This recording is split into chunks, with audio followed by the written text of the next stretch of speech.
Salah satu hal yang harus dilakukan ketika perang dimulai adalah bagaimana memperlambat kedatangan musuh darat. Dan ini membutuhkan strategi cerdas sekaligus berbahaya. Penanggulangan terhadap ancaman tersebut harus dilakukan dengan taktik dan teknologi baru. Aset intelijen, pengawasan, dan pengintaian juga akan sangat penting dalam mengidentifikasi dan melawan platform Denial Weapon Specific Area atau senjata untuk menguasai sebuah wilayah. Inilah yang kemudian dikenal sebagai strategi anti-akses area Denial. Konsep menunda atau mencegah pasukan menguasai area penting adalah strategi yang bisa dikatakan setua dengan perang itu sendiri. Sejarah telah menunjukkan banyak contoh tentang hal ini.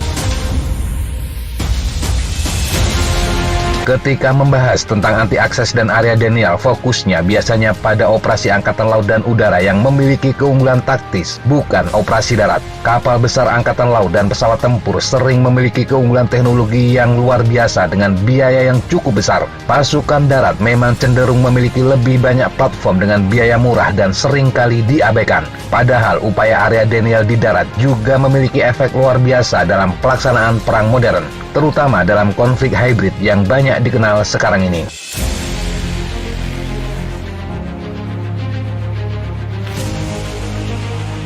Ada dua elemen dalam operasi area Denial dalam pertempuran darat. Yang pertama adalah manuver untuk menunda atau mencegah gerakan pasukan lawan. Hal ini dapat dicapai dengan operasi kontra mobility seperti menggelar kawat berduri di lini depan atau meletakkan ranjau darat yang dapat mengakibatkan kerusakan musuh.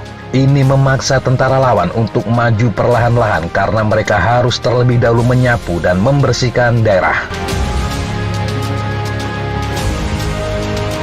Elemen kedua adalah menggunakan serangan secara intensif seperti sistem artileri jarak jauh yang dapat menghancurkan formasi militer. Cara ini bisa membuat operasi militer musuh akan sulit untuk menjangkau daerah utama yang akan diserang.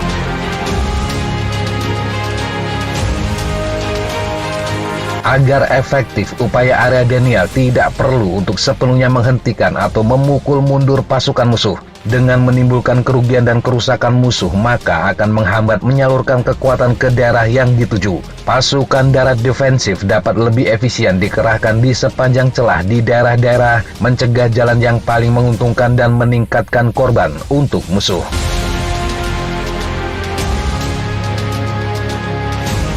Anti-akses dan area Denial juga bisa menjadi cara efektif untuk mengganggu pembentukan logistik yang mendukung kemajuan lebih lanjut dari unsur-unsur tempur. Strategi tersebut masih bisa dilihat dengan jelas sekarang ini. Di Ukraina Timur misalnya, penggunaan ekstensif dari sistem roket peluncuran BM-21 Grad oleh pasukan pemberontak membuat mustahil bagi pasukan keamanan Ukraina untuk beroperasi di sana.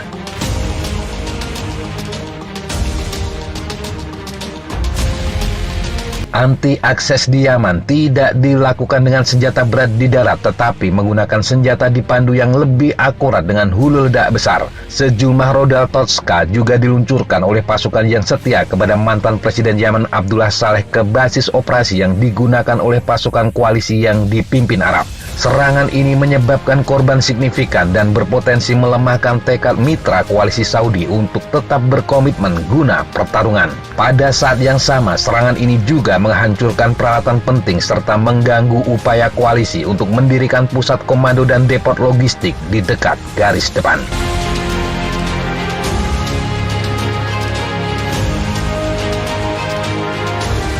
Dalam memerangi ISIS di Irak, pasukan Amerika telah secara konsisten menerapkan konsep anti-akses yang sama dengan menempatkan senjata berat di puncak bukit untuk menahan gerak maju musuh. Sementara kelompok militan juga mahir menggunakan alat peledak improvisasi dan beberapa penembak jitu mobile untuk menghambat pasukan Irak yang akan merebut wilayah yang mereka kuasai. Semua itu adalah upaya anti-akses dan area Denial.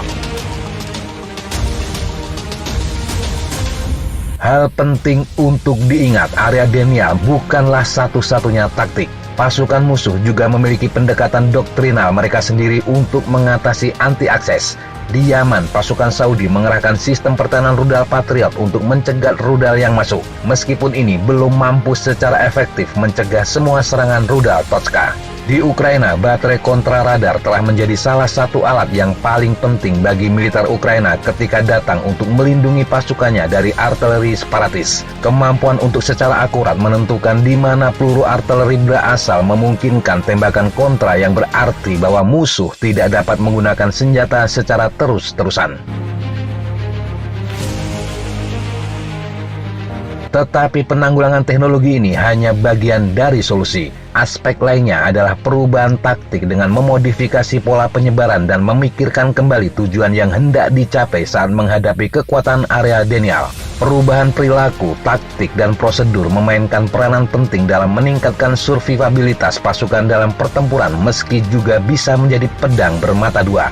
Menyebarkan pasukan ke sejumlah daerah dapat mencegah kerentanan dari serangan artileri karena pasukan disebar dalam unit-unit terpisah. Tetapi langkah tersebut bisa mengkikis efektivitas tempur yang seharusnya terkonsentrasi saat menyerang.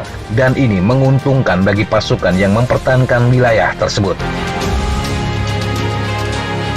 Tentu saja operasi udara dan akses laut dapat memainkan peranan penting untuk melawan area Denial. Di Ukraina, upaya untuk menghancurkan area Denial akan menentukan bagaimana Angkatan Udara memiliki kebebasan untuk menyerang posisi separatis.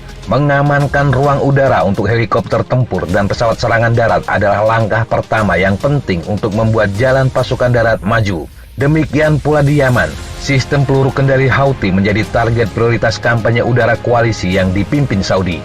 Dan tentu saja Houthi akan mati-matian melindungi dan menyembunyikan senjata mereka dari deteksi koalisi.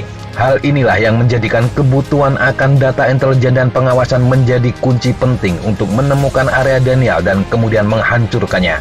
Seiring dengan meningkatnya teknologi dan prosedur yang lebih efektif untuk meningkatkan ketahanan senjata area Denial, memperluas kemampuan intelijen adalah kunci untuk mengidentifikasi, menemukan, dan mengalahkan strategi itu dalam perang yang sedang berlangsung atau perang yang akan datang.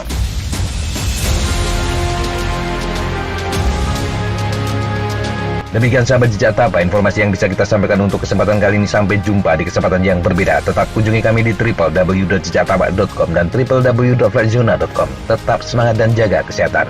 Salam, Fly Like an Eagle, Fight Like a Falcon.